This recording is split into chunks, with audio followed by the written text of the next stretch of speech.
Hey, Hey, hello, good evening. How are you? hey, good evening. Good. Yeah, no. So the funny thing is I booked this session like whenever it went on sale or whatever, Mm-hmm. and then we normally don't have a monthly near me on this day. It's usually elsewhere, but we have it today. But it doesn't start for another hour, so I'm good. So my main concern with today is like hmm, like every once in a while I get a break. I go to my friend's house, Zai, Mm-hmm. and I go spend like the week and play a stupid amount of Smash with him and other people. Um, and so yeah, I was curious if it really matters what I work on. Like when I have the opportunity to play with someone like him. Usually when I go, I just like I hard focus on improving my neutral and my ledge trapping because that's usually what it requires for me to keep up with him. But Mm-hmm. like the more I played with him, the like more closer it's been and like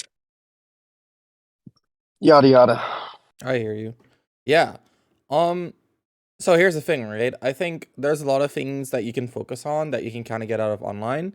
But offline, the nice thing is you essentially get to focus more on kind of like the nuance of situations. Because online, like most of the time, there's, a shit ton of input delay and whatnot. Yeah, And so I generally, usually go never ahead. Wi-Fi. You never play Wi-Fi? Okay, that's good. So Well, I just got the mod, so I can now, but like play a stupid amount of offline, so I usually don't. no, yeah, that's fine. That's fine. That's fine. It's not like it's not good or bad to play a lot of offline or online. It's just good to know like how to practice online too. Um, Exactly. but yeah, so in terms of like if you get like a little bit of time to sit down and grind a lot, I'd say what you probably want to do is you want to prepare for it as much as possible by just having as many things kind of like developed in your mind as much as you can. And so that when you go and you like play a stupid amount of Smash, you can review and reflect on all of the things that you kind of had like in your mind, all of these concepts and ideas. And so it's not to me, it's Yeah. not necessarily like neutral or edge guarding. Um, I think what you should try to ask yourself is ask yourself like essentially, what is the most important skill um that you need to win? And so it's a very hard question to answer because there's a lot of things that come into it, and it's never one single skill. And so like the answer you're looking for is not like, oh, you need to get good at, I don't know, like execution or whatever. The answer is you're Yeah. gonna find a list of things that you think are probably important, right? Yes, and it's going to add to your perspectives and change how you view the game and question yourself. Exactly. And so I'll Yeah, so the reason I framed that question like that is because he's number 1 on RPR and I'm number 15 essentially or Mhm. 14 whatever. So that's what makes it more special than if I'm playing normally or whatever. But I hear yeah. you. So what do you think? What do you think is the most important skill? What do you think? Well, I think what we talked about in the last one, the win conditions one is huge because it controls your timing, your spacing, like playing around. The win conditions entails that how do you win in this game? It's you stay alive and you take your opponent's stock. So, like if you break it down in its simplest form, those are the two most important things. But like when you look into it further, you find out that each of those things entail a whole different set of nuances and skills required. So, Yeah. um, like, oh, I have a strong advantage state. That's what Yanni told me when he beat me. I'm not advantage state neutral. He's like, oh, you have a good neutral, but like you weren't pushing it far enough in advantage. Or like, Mhm. oh, I'm playing against this person and he's calling out all of my defensive habits and I'm getting fucked over. So it's like it varies person to person Yeah. who you play against. Yeah, I think this is a great train of thought to stick to. So let's dive into it a little bit more. So the way you should think about it, right, is you should always ask yourself, okay, so is this the goal or a tool? That is always the question you should ask yourself when you're like, I should focus on this. And so I'll give you an example, right? Whoa. I should give you an example, right? So like let's say I want to achieve a win condition. Is achieving a win condition the goal? That's our question. Yeah, because like if I'm playing Cloud, my win condition is to get them at ledge and use my amazing ledge trapping. So yeah, I would say that's my goal, but it's also my tool to win. Right, because like at the So end of the these go hand day, in hand. exactly, yeah. And so at the end of the day, like you said, the way that you win is by killing your opponent and kind of like, not getting killed. And so even if you put yourself in a good situation, you're still not going to be able to do that per se. So what's the way that you actually hit them once you put them in a good situation? There's one more thing you need. The Yomi. Exactly, dude. Fucking mind explosion. Exactly. And so this is a goal, right? Or sorry, this is a tool to make to, Yomi to reach easier. the goal. Go ahead. Finish the thought. No, never mind. No, no, I'm no. thinking in my own head. I I think was you're on the saying right that track. I was saying the tool, or it's a tool for you to understand Yomi so you can reach your goal. Essentially, yeah, yeah. That's it. So like we're putting ourselves in a situation where the Yomi is simpler. So in general, we're going to be able to keep up with the opponent because we're advantageous, right? So like they're going to be playing around us, and we're putting ourselves in a situation where the Yomi's in our favor. And so at the end of the day, we can put ourselves in like the best situation in the world. Doesn't actually matter if we don't hit them afterwards. And so I've actually lost a set, and like this was to me heartbreaking, but I mean it was a good lesson too. I lost a set where I was repeatedly just beating my opponent. I put them in bad situations over and over, and I still lost. And you know why? Because I put them in a bad situation, but they spent all of their energy rather than spending all of their energy trying to put me in a bad situation. They spent all of their energy trying to read me. And so it didn't really matter that I put them in a bad spot because they read me. And so like it's the same as, let's say you and I we play rock paper scissors. It doesn't matter if rock paper scissors is in my favor if you use rock when I use scissors, right? And Yeah, so we should always be thinking, okay, what is the end goal? And so like I'll tell you what I think. I think the kind of like the end goal, right? The most important um tool that you have is information gathering. Because information gathering, there's no real, and of course, yes. Oh, information. Go I need ahead. to get better at this. Cool. Okay. Yes, Cool. Then this is then we're key. on the right track. So information gathering is not like the end all be all either. It's not like, oh, you gather information and you win, right? Like information gathering in itself is also a tool through which we essentially interpret situations, right? So we can say, well, if we're in a bad spot and they like roll in, we look at that as a different thing than if they were to roll in when they are in a good spot. That makes sense, right? Yeah, And so on it's one, like, go ahead. all right, my bad. I don't mean to cut you off. It's like, I remember Pink Fresh talking about it. It's like you could be down a stock the first game, but if you gain valuable information out of it, it's still a net positive transaction. That's a really, really wise thing to say. Think fresh. Yep, brawl veteran. That's how you know. Yeah, um so yeah, so like information gathering of course is also a tool, right? Because we use information gathering to create our win conditions to to get the final hit in. But I think it is the step that is closest to like actually winning is knowing. And so I think a lot of what you want to do is make information gathering as concrete and as like essentially as well defined as you can. And so if information gathering is important, right? Then we shouldn't spend time gathering information that isn't going to help us win as much as other information. And if information gathering is important, then why the fuck are we gathering information about something that we can win without gathering information? Like if we're playing cloud, why would we gather mm, information about, I don't know, how they like do landing aerials when we're like short hop back airing and side B anti-airing them? And it's like we just cover it naturally, right? So like we shouldn't even be yeah. gathering information around it. And so Have to access out. yeah, and so at the end of the day, we want to optimize so that we have to do very little but crucial information gathering. Now, I'll Mm. tell you the bad news. The bad news is that you play Joker. um, Hey, that's also the good news too, though. it is no, yeah, yeah, yeah, of course, of course, of course. I'm joking, but it's like Yeah, no, but it's funny. it's like 20% joking. It's like 80% true too, because like Joker. The thing about Joker is his coverage is lower. He doesn't. He's not like the type of character that covers a shit ton of options at the same time. And so generally, you're gonna be gathering more information because you cannot simplify as much as other characters. And so that's why I Yeah, wanted to hone in on this because I think in general, it sounds like you've been doing a lot of work on the things that we talked about in terms of like your win condition, stuff like that. And I think that's yes, amazing. sir.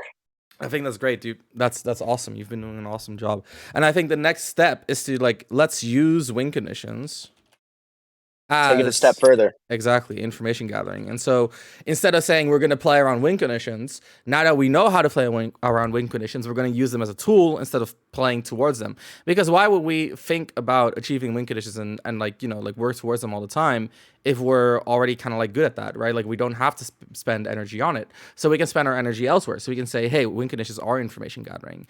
And so we can say, for example, right, like if win condition A is countered by them, what information does that give us? And so usually that means win condition B opens up, right? So Yes. we punish by achieving another win condition. But it can also mean, right? Like sometimes it's more direct where there's a huge answer within win condition A. And so this is the hard part, is that when do you solve within the dynamic versus when do And swap you to B. swap to B? Exactly. And so think about something like this, right? Imagine that you say, okay, my win condition is to like jump in there, and the main way they're gonna stop me is by dashing back. Okay, cool. And so we can kind of solve that within the dynamic and say, okay, if they dash back, we can call it the dash back by like overshooting. Or we can say, hey, if Yeah. they dash back a lot, we can focus more on cornering. And so these are And sort taking the of space. exactly, and these are sort of mutually exclusive because one is like I'm gonna call them out in a huge way by dash tracking, and the other one is like I'm gonna chill, I'm gonna just Good, like good slowly. position. Exactly. And so what's better?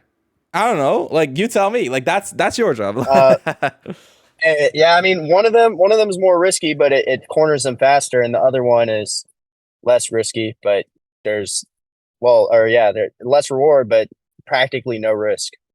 Exactly. And there you go. And that's the dynamic that you have to decide on. Which one is stronger for you?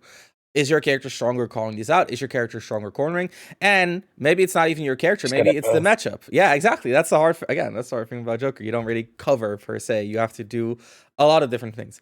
And so part of it is that, and part of it is also just the idea of knowing when to go for which, right? So sometimes it's correct to say I'm gonna focus on cornering. Sometimes it's best to say I'm gonna dash check your dash back. And so something that I know Tweak said on Tweak Talks a while back is that he hates Joker dash check. He said he Yeah, no, it's so insane. I've been like truly realizing how ridiculous it is it's a good because it move hits so far and he's so fast. Like it accentuates his burst range. for sure, for sure. I don't even know if that's the right word. Well, it accentuates his burst range. That's exactly what it is. Yeah. Okay. I agree with you entirely. And so I think there's like a case to be made for when you're playing against a player like Tweak who wants you to like play a slower pace where you corner him, you just fucking dash attack him. But against a player like Yeah. Cola who wants you to dash attack, you probably want to corner him. You know what I mean? Mm, yeah. And so that's the next step. That's the next step is to say, hey, it's not about the like achieving the win conditions. It's about what achieving the win conditions means. And so that's the question. Is it a goal or a tool? What does it mean, right? And so when it's information gathering, you can say, oh, what does information gathering mean? No. Information gathering just is. You don't do it for the purpose of another like a higher goal, so to say. You just gather information because you have to. And so that's the difference, is that there's a point at which you just say, like, oh, wait, actually, it's no longer for the sake of something else. We just gather information because information will quite literally help us win the RPS.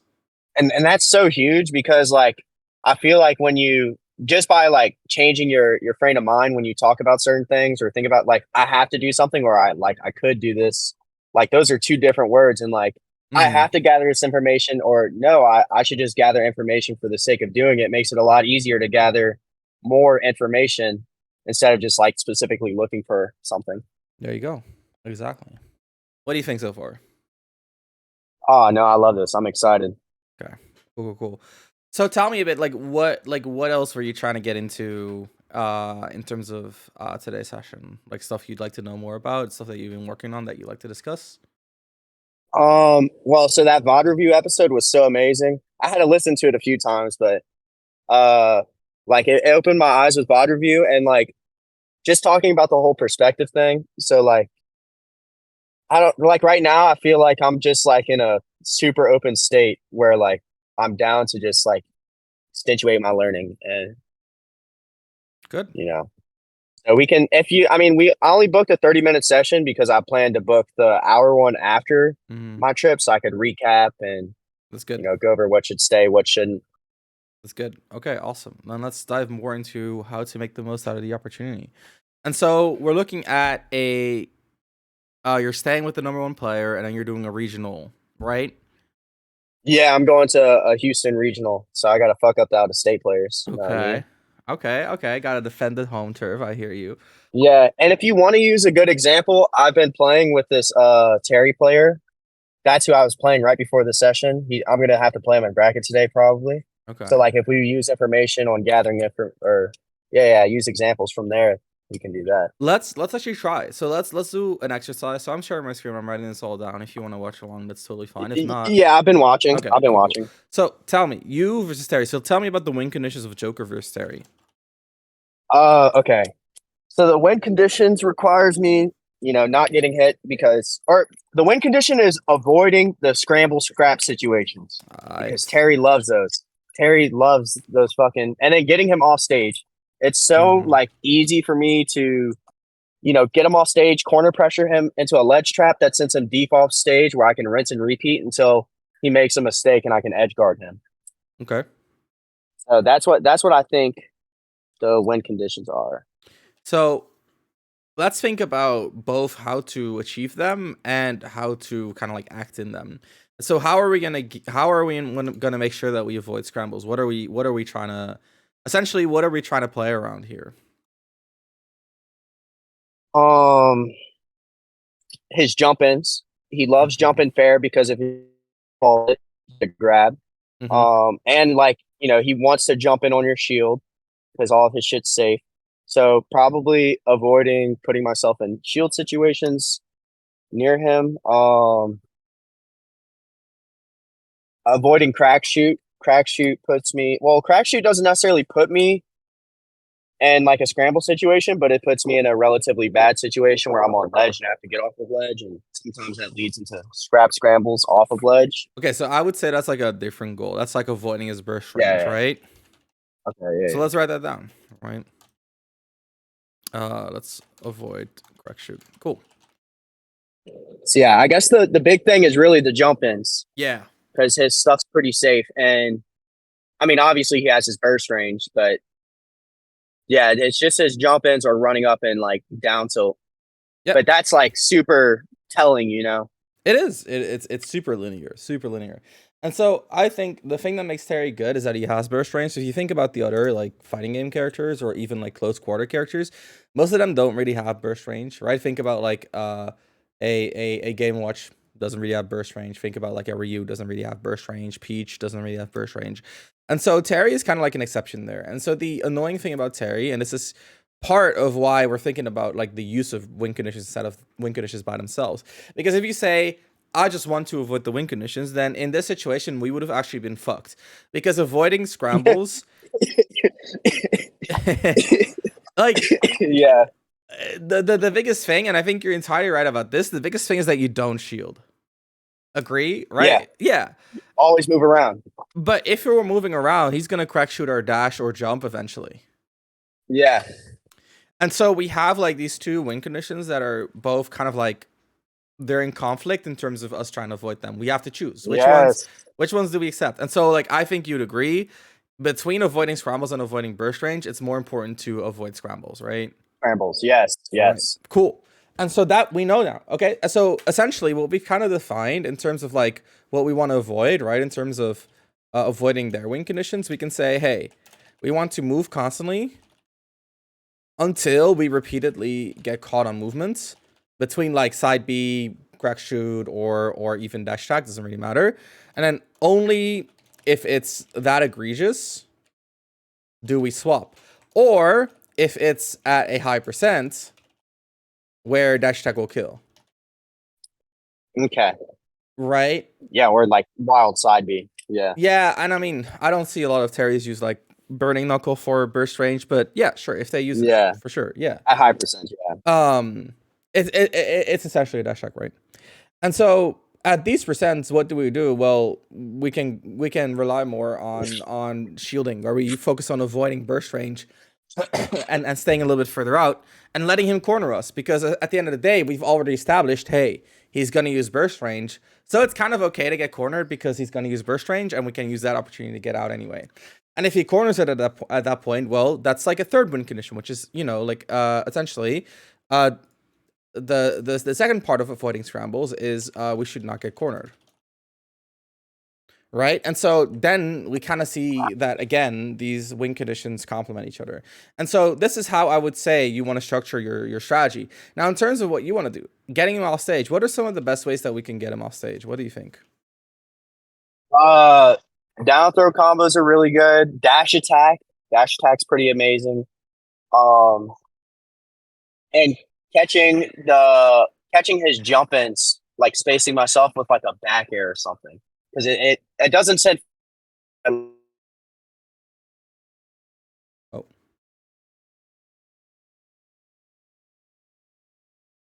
yeah. You there?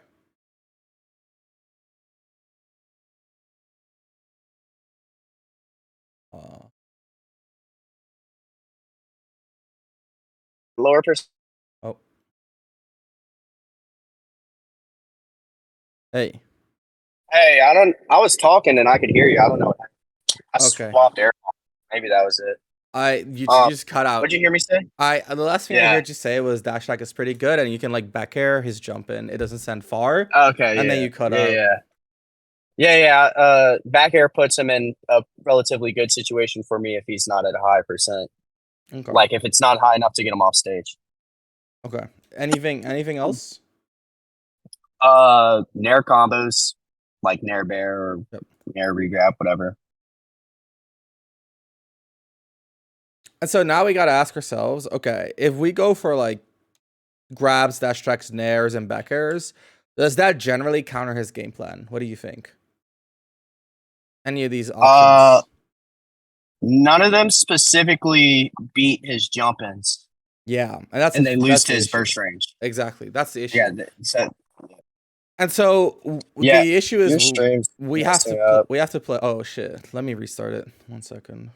Yeah. Sorry, I No, don't no, even know what it's fine. happened. It's fine. It happens. We blame Discord. We move on. It's fine. Whatever. I restarted it. Ooh. Okay. Hey, it's fine. It's not working, but it's all good because you can just send me the. I can Yeah, listen. for You can sure, for send it to me sure. after. Okay, cool. So what I was saying is like none of these specific options beat any of his specific win conditions. And so what that means is that generally he's gonna have the upper hand in terms of like kind of like controlling the interactions, right? And so we think, right, if we go for our win conditions versus them going for theirs, who generally wins? And so this is the issue of Joker. If you just look for your own win conditions, generally you're not gonna win. The only thing that really comes Yeah. close is Nair. I think Nair can actually Percent. yeah, Oh yeah. Nair can actually do it. But it's also like because it's the only option, it's kind of linear, right? Yeah, and it kind of loses to jump ins or it trades Yeah, at best usually. it can really struggle with air to airs for sure. And so yeah, that in that I agree entirely. And so who generally wins? That means that they decide to pace, right? And so what we have to do is we have to start countering. But the nice thing is about Joker is that because he's so nimble, it's very hard to decide when you should commit to your win condition. And so one thing that we're looking for if we're countering, we want to know the point at which they commit, because if we can use that to feint, we win. And so that is the most important information. The most important information is to know at what point do they commit. And if we can create that point and then feint, right? So dash back or what have you, doesn't really matter, full hop. We just bait them in for free. And so if That's very good information. they're willing to call out the feint, then we're playing Smash, right? It's RPS, but most people you show them the right like stimulus and they will bite like fish, like actually like fish. Yes. Like kind of like how I want to counter like a Rebels guard. I'm like, oh, he's gonna swing, and he doesn't swing. He's like, I got you. Exactly. That's it. And so it's even worse. It's kind of like saying, hey, um, if I'm gonna stand here so you can get your favorite move, crack shoot. And so if you tell someone, hey, I'm gonna let you hit me with your best move, like what are they gonna do? They're gonna use their best move. Yeah, But of course they're not gonna let them hit you. But they don't know that. the carrot on the stick. The carrot on the stick. Exactly. Exactly. It's like you know, up high, down low, too slow. And so if someone has never been too slowed down low, they're gonna go for it. And the thing is, most people have never been too slow down low. They never been because Smash players are too busy going up high. You know what I mean? Yeah, they're trying to reach that high. Exactly. I'm sorry, I haven't heard that phrase in forever, like since I was a kid. uh, it's crazy how some things just like transcend borders because like I live in the Netherlands and we had that back here. Even it's crazy. Yeah, I dude. Yeah, my friend told me that the one who moved out there, he told me that they don't cuss out there. They say like cancer or like sickness or something. Those are their yeah, cuss words. yeah. It's weird, isn't it? I don't. It's part of the culture It that is I pretty don't really funny. talk about. It's weird. It's weird more than anything. I guess it's funny, but it's yeah, Yeah, yeah. No, I got you. for sure. Um, yeah. So kind of wrapping up. What we just discussed is that we can use these win conditions to kind of like identify who's deciding the pace of the match. And then we can also kind of use them to see, okay, if we are establishing like the win condition, if we're like the controlling party, then we want to just essentially like mix between these various win conditions and use them as our springboard to control the game. And that's like very straightforward. It's like, okay, if they avoid my grabs by jumping, I'll anti-air, right? Like very simple gameplay. And so deciding the pace of the match is generally the easiest thing to do. It doesn't make it easy. It's just the easiest thing, right? And then if we are Yeah. on the countering side, we want to figure out what makes them commit. What is the point at which they commit? And once we find that, we can use them to essentially like bait them in by giving them something that they're used to being comfortable with. And that's really the most important thing that you want to keep in mind here. Most people are comfortable with kind of like recognizing that they're strong and just like fighting. And so if we can use that instinct to say, oh, you recognize that you're strong, you want to fight, I'm going to run, and it's gone. And so that's what you have to. You have to run at that moment when they think they're strong. Then they're gonna whiff, and that's where you come in. And that's the nice thing about Joker is you have so much speed that you can really control your situations at will. And if you control it in such a way that you give them a lot of these impulses where they want to fight, that I promise you, it will happen automatically. You don't even have to read them. Oh yes, exactly. And so that's At what point do you swap over and you yeah, go that's a really good and you? question. So So usually, what I do is like mhm, I'm like, oh, I've been fainting, I've been fainting, I've been fainting, and I'm like, oh, they're not gonna bite now, like they're scared, like or maybe like they're scared of the dash attack, and I just throw in a crazy run up grab, and it's like, whoa, where did that come from? You know? yeah, and that's So I guess exactly it. It's you like do when they're off guard. exactly. And so like essentially how do you hit things that quote unquote shouldn't hit? And the answer is these moves hit when when a different pattern is established. And Their so mental stack isn't focused on it. exactly, dude. I don't even have to coach you with that. So think about it this way, right? If Joker is playing around like short up nairs and like using like a gun, what is the thing that you're most scared of? As Joker or the opponent? As the opponent, what are you most scared of if Joker's using like nair and gun and like playing that kind of like standard Joker neutral? I'm scared of him running at me and like throwing his burst out of nowhere. Exactly.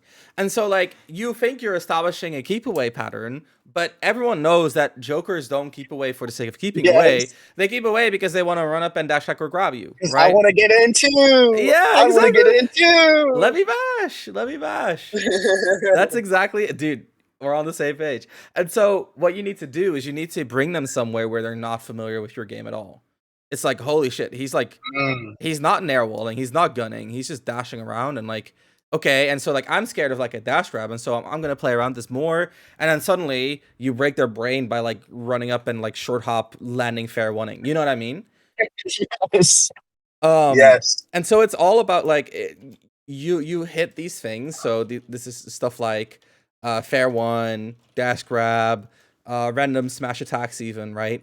You hit them when you bring them out of their comfort zone, and that's gonna overload their mental stack because they know what they Yeah, should be paying attention to, but what's happening is not what they're expecting, and that's where you hit them. dude, you overloaded my mental stack. This is like it's like I might have done this intuitively, but like, damn, that's crazy. It is. Yeah, Smash is a So like, beautiful game. so do you think to overwhelm them, like, I'm doing the retreating nairs, the gun, running up, grabbing, dash attack, or like you think adding like dashing around just to the mix, like it'll just throw them off even more? And so that depends on the opponent's character entirely. So if you're playing against something like Samus and you're just dashing around, they're just gonna throw a charge Yeah, shot. You're not pulling them out at yeah, all. But if it's something yeah, like exactly. Terry, dude, I think just the threat of you moving around and like throwing out like intermittent hitboxes when like essentially they don't expect it, it's gonna, like I said, it's gonna break their brain. Yeah. That makes sense? Yes. Yes. Okay. Okay. Any final questions? Okay. Well, so you said that like we're gathering information. We're like, all right, when does he want to jump in? Hmm. And you pin. Well, so you're gathering information for the sake of information, but do you pinpoint it to, oh, like do you do it something simple or basic, like, oh, I'm moving in, he wants to jump in on me, Yeah. or do you pinpoint it to like, oh, I'm dashing or jumping, he wants to? Well, I guess that's the same thing. Okay, so But if yeah, yeah, you practice a lot, you'll be able to do more specific stuff where you're like, okay, the timing of his jump, I've seen this before, it's because I'm dashing in. But if you're yeah, new to it, it's pretty hard to be that like detailed about it because yeah. it's very very A lot. It's a lot of information. exactly. And so generally what I would say is like, okay, I'm at this distance or I'm dashing forward or I'm shielding here, right? Like very simple, like general things like I'm doing this, so they do that. And so the more aware you are of what your options are and kind of like what your strategy is, the easier it's going to be to notice what their reaction is. Yeah, no, that's great. Okay. Awesome. Yeah, no, that's definitely a good skill to practice because, like, I always said like I wanted to do it, and it's like, yeah, I'm playing Smash, I'm doing it intuitively, especially as Joker, but it's For like sure. diving more into the specifics is interesting. Do you have like a specific example of like how Leo utilizes it really well, or it's the same thing, it's just a Joker thing? It's so the thing about Leo is recently he's been playing very differently than how he used to play. And so it's a little bit Really? harder. Yeah, I think so. He's like ever since he's been doing like pretty well again. It's a different play style, which makes sense because it like the meta has changed too. And so I think that doesn't mean it's a bad thing, by the way. I think it's a good thing for sure. Yeah, Um, and so it's a little bit harder for me to parse what he's doing because I think he's going more for like just reading the opponents. And so that's cool. That's not like a good or a bad thing per se. It's just a thing, right? But I think if you look at older like older Leo especially, and if you look at Tweak, I think Tweak is really good at getting these things that quote unquote shouldn't hit because he kind of like just like I said, he just breaks your brain at a certain point. yeah. So Great, great. give Tweak a watch. Really recommend that. Oh, he's my favorite player. I Cool. love Tweet. Well, there you go. Watch it, Yeah, keeping this man. in mind. Okay. All right. Thank you, man. I appreciate valuable info you share. Let me know, or well, I guess you're gonna send the doc in the video after. I will Oh, you already 100%. did. Yeah, I'll already send the doc and I'll send you the VOD later tonight. All right. All right. Thank you, man. Have a nice day. Well, I'll you hit you up too. Thank you for the later. support. Yeah, let me know how the tournament went. Okay. Hey, you're the goat. Which one, today or the regional? Both. Tell me about both. All right. I'll let you know when I win. Okay. Okay. I got All you. right. I see how it is. I see how. All right. You go do that. We'll be in touch later. All right. All right. Have a nice day. Take care, man. Bye bye.